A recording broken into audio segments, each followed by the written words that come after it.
I le nei fiafi o le aso lua le nei Samoa aso sputolu o me o ave o sputolu e fifi lava e to e fapaia tu il fa fonta poi mai Samoa ia le fai ai a nei ma le sono trovasa ia o le fatonu o le pulenga o tinebu para você o e foi o telefono o le so comiti o fa fiana fai sui o le che o il telefono o tabenana o comiti o fiana e tono tabenana o le ono sputu sana o il malo do tasi samo e fa per foi ma an fa mutuina le ono sputu sana tanto malo do tasi e mol tuai e se update ia po whaamtalanga te mai tulanga o ita penanga o whaamautu nei e tanto committee mo le sauninga mo muli po sauninga whai e tawulunga ai ia le whaamautunga o le ono sputu sana o le malo tutu tasi o Samoa si o tanto tunu e peo no tanto amatapatapati ai mai lava ia i unu le aso mua o le tausana te ei ia o le ua mai le whaeunga na whamoe committee i le aso toputasi o me o le vai aso fōlea ia i le aso lulu. I le nei lava enga o le fiafi ia manatu fōle tātou committee ia i le ona whawhawha mai fōi si o tātou tunu i Polokalame ua whamotu mo o le saoninga aloa ia whai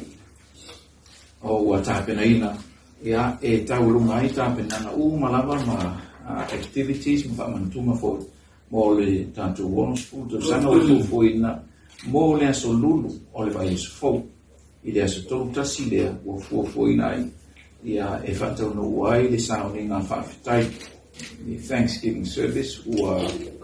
whatulanga e le tātou committee ia e whatau no u le malai o te whalo malai o whalo tu matangi Samoa e a matara tātou whamoe lea i le tūlai whai le whiawhi o le asoluru o le mai sifou o whamoe la o le tolu whasipulu o le a whioi le pairo le barongia a pe fo ia tunu o le maua le avanoa e tala ao tuai e tātou tinu si mea whatasi le whiawhi lea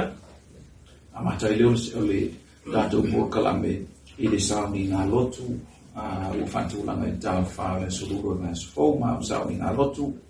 ia o mai a fwoi un tā pena le lei e le whio mai le te whono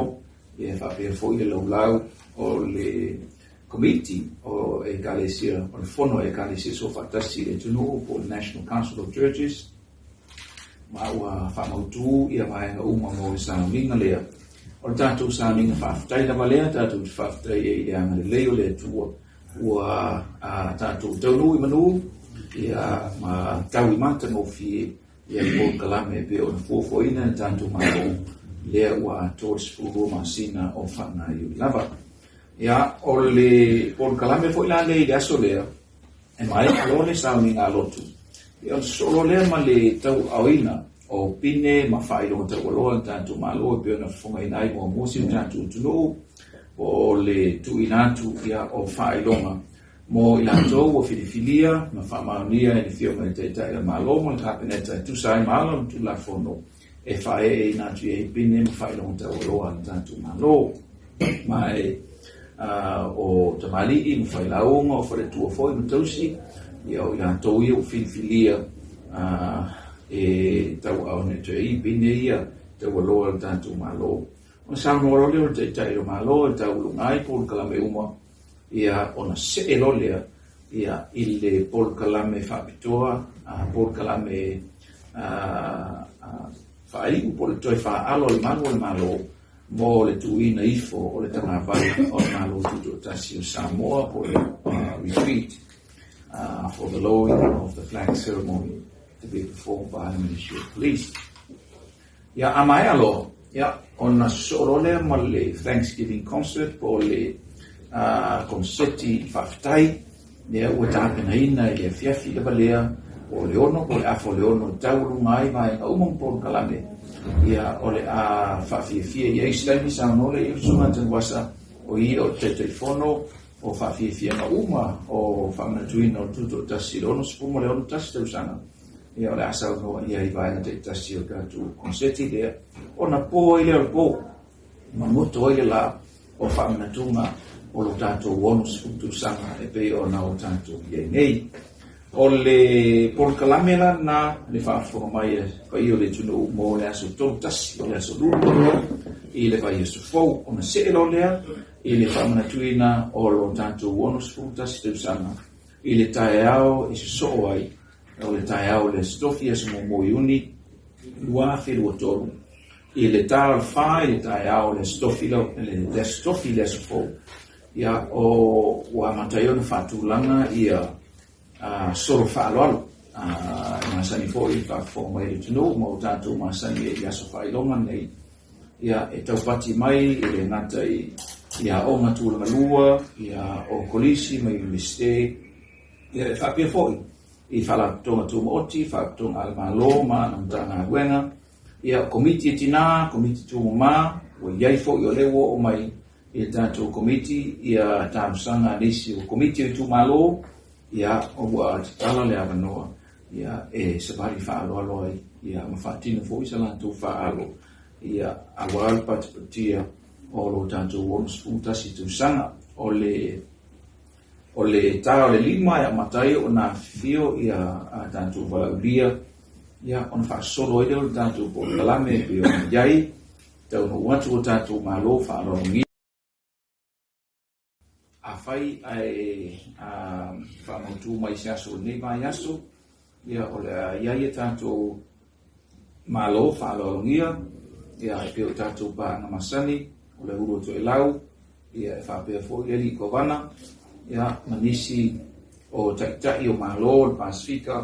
pe o le pāmia o le malo fiti ia e whapea fo i ia le pāmia o le malo tonga ia e whapea fo i ia le pāmia o le malo Cook Islands. Wa umona tu ina tu etus pala ulia ia e masalo sustainable ni va so ia o le afa mo tu mai ai e ala mai tanto tanga wenga o le mai fafo ia ona fa ngayo ia ile o tanto por kalame tai au le o fofoina o le ta le ono fa solo le fitu ia o fa ngayo tanto talo e amatai ia por kalame sa na malele fo ile o le malo ia ona la folole i fio mai komsina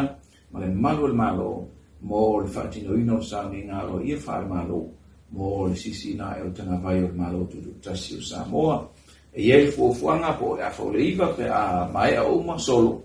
ona malo lo le titi ile a fo sutasi ia o le tamafutanga o le uli o tapena ina mo le tuno a tali ma voi pe i malau ti fau ia a o tartas i le uli o le a mata o tanto fa fianga o tapena ina ia wa fo i tanto fa mtunga e lua tanto pese a lua tanto siva fa le no o tapena iai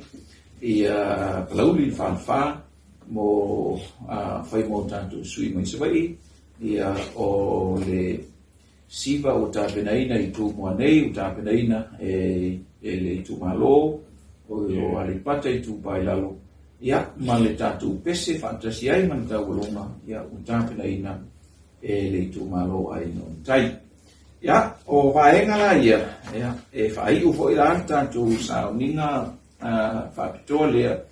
i le tu ina ifo o le tanga vai o malo tu tasi Samoa ia ona malo lo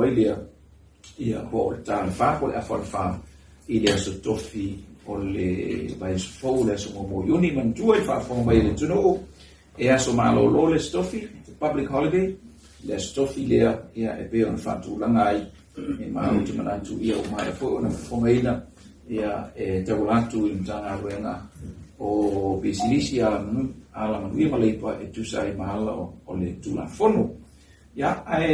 e le foi ona e sa loa a sunatanu e fa manino tanto por kalame la sulu ono por kalame la sulu fitu ia tapia foi ma le por kalame uta penena mo le fa mo fa fifiana whaafonga mai si utātou tulau. Malofa tai lau whiunga ang whini. Whiunga i le ala utusi o le kāpenita.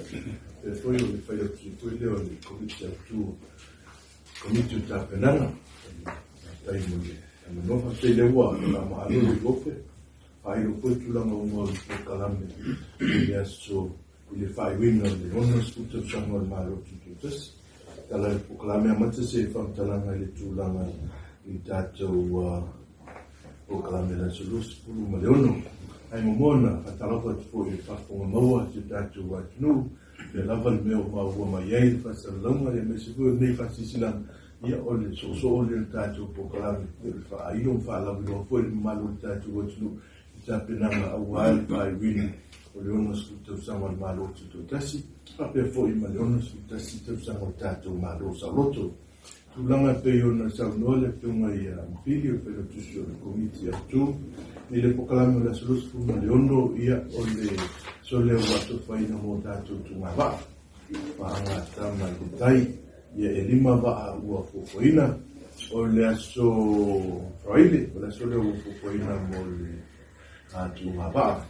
o le apo se pulu tasi o le wafama wina o le tenitonu le e sua malu mai ko su tuie tai ia o fu te bole o fu ina tau ona amataile tato tuuma le nei le vola wa uma ona le lale no fa irma tu filo ina mo ka te uma ia me se foi su yo te wanga fala ko tonga maonga ia o ro ia va o ro Filipo wa Tama sia mo le lautongia mo le tātou whaanga tama, i la whaanei o le telefoni o le vainu, o le Maidaonga Tamposco, o le Tōramo Samauli, o le waa Mary St. Joseph, i le whapea fwoi ma le waa le Apioanga Toa mua le Litorina, i lima waa ua kua mo le tātou tūma le laso, i le Australia, la turusu o me, ua te rusu matolu, ia me mo ne vanoa e toi pamanaki tuai manu le tunu o fuafua e whaonga ina pe o i wa ai mata e le neturunga ia o lo ua iai le komiti o uma foi ona talo atu le komiti le whenga i le telefono le whenga komsino tanga whenga leo ia mawhaino foi se le mona ia e le whatanga ina nisi wa ese i lunga o le taini whatino e le turunga ia ko la mo ne vanoa e toi talo tuai whamolmoli tau tuana ia tulanga nei pei o na watu ei pei se la tainga masautuang ina ia tūtu mamao e mai ia mai vaina whaatino ai le nei tuunga e voi e tātou wa komiti o la whapeo na awai e matai tū ia tulanga uma ia awa lava sama le mu e le ngatai ia i la tau o mai moina mai ainga ia mesfoi ia o sama le mu o tātou wa kapiteni ia wa kapiteni no e foi le fuanga ia e fai lava ona tu sao atu ia fa salalauma ia mai se tu i maota malawa ia se foi so se vai mo le tu e mawai ia nei fa salalauma po klamela le aso rusi mo no tu sai ma tu ma ba amaya tu ma vai la oli bo fuina po i lava e fa atino e lava male la matum tu fai no fai no ia mo ilato uma po i Hawaii i wa nei ia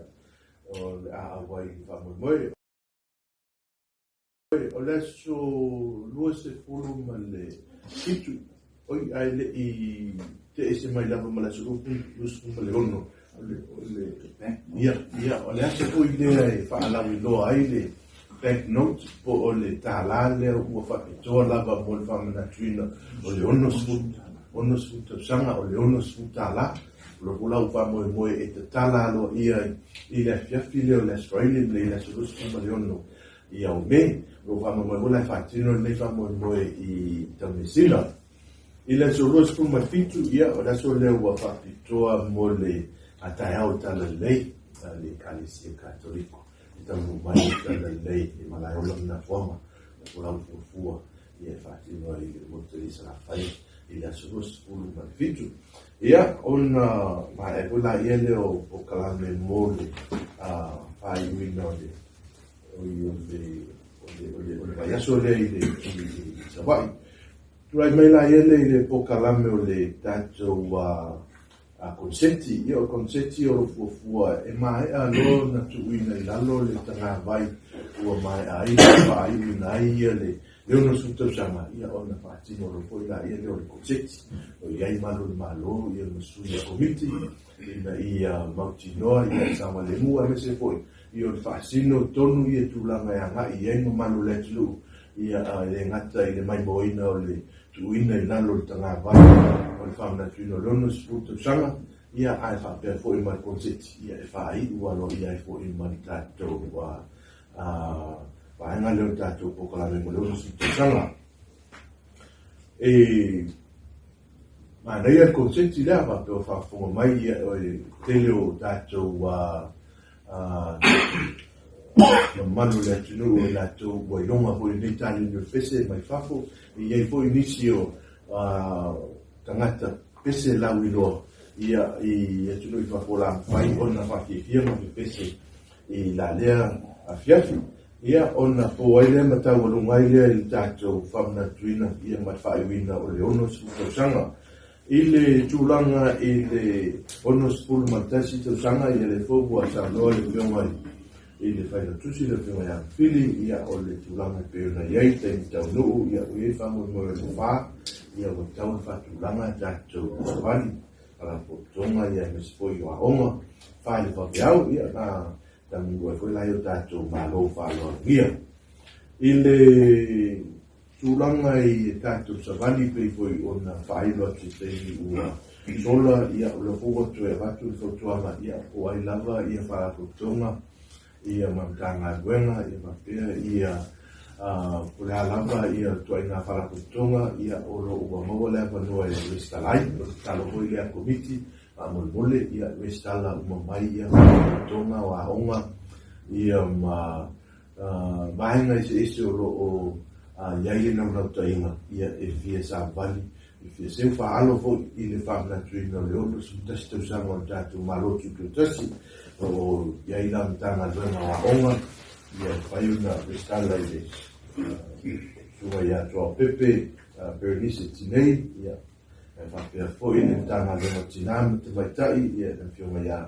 la tu a fionga ia o la tona o lo o Westala ia tātou whaalakotonga ia maonga ne ina ia mautinoa lava ia o lo o le lei le whangasolonga ia mese po ia fia whaafonga no manu le tunu ia po ai nei whaalakotonga o ai nei aonga ia o la hulu la tūsau I le ati nae ia mese po I o le tātou tunu a maea ia savali nei ma solo nei le sinane tanga vai ia ona patino ila ia le o malolonga ama tai foi la ia le da wauli ia o tato fa fiana fala no pe ona sa loia le fioma ia o fili ia le tu malo o palau li dua palau li fa ia so le ma tu malo le pata tu pailalo ia ia ona tawolunga le pese fala no ia o tawolunga le tu malo le tai ia ona mai ai foi la ile tuina I lalo tanga vai ia e patinoina ele tanga no I meta malo I pe ole tu langa le nisi vai mo tato a fafianga ia me se foi o nisi pokalame o foina ia mo le ngata fa wino tato ono su sanga o malo tu tasi ia fa pe foi ma le ono su ma tasi sanga ia pe o se so ne le ma to e fa la utile le tu la molle de fu panga mata penanga ia su tatu wa tu no la le fu panga I le fa ko mai le tu la lasu Thank you, Tano. After ia whaafonga mai le tunu. I nei isi mai na tā ua. Le aso fo I lea mesa I le aso mua. I mea fo I o tātou stores o tātou whaeinga I masani e le tunu. E whaatutu tai fo I lele au tawha I te whaala ma le angai tai mo iu. O leo I e fofu anga komiti. Ia a whai e ise ni vaenga whapena e fia whaatino ia fai aina tura me o fai nga mama per masani tu ia so papia ia ona faso tai leo ntana le no sana ma una ofana tura ia po o le pulenga o o tangata wha mai mai, nā tōna o le olo o whātau i maenga ia ma le stalai, ia ina ia mauti noa, ia olo o sāma le mū, ia e whapena fo i tūranga, ia o le tuititia, ia o le